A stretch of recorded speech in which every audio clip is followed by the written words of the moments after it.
నమస్కారం ఘంటారావానికి స్వాగతం. ముందుగా ప్రధానాంశాలు. భారాస కాంగ్రెస్ రాష్ట్రాన్ని అప్పులపాలు చేశాయన్న కిషన్ రెడ్డి. తెచ్చిన రుణాలకు వడ్డీలు కట్టలేని పరిస్థితికి తెచ్చాయని విమర్శ.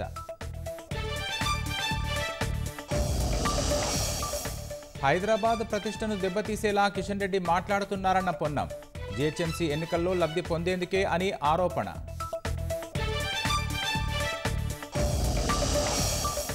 ఎక్స్ వేదికగా ప్రభుత్వంపై తీవ్ర విమర్శలు గుప్పించిన కేటీఆర్. వరుస హత్యలతో ప్రజల జీవితాలకు భద్రత లేదని ఆక్షేపణ.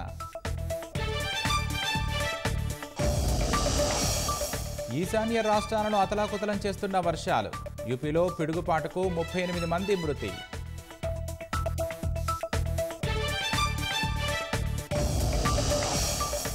వచ్చే ఏడాది పాకిస్తాన్ వేదికగా ఛాంపియన్స్ ట్రోఫీ. భద్రతా కారణాలతో భారత జట్టును పంపించే అవకాశం లేదన్న బీసీసీఐ.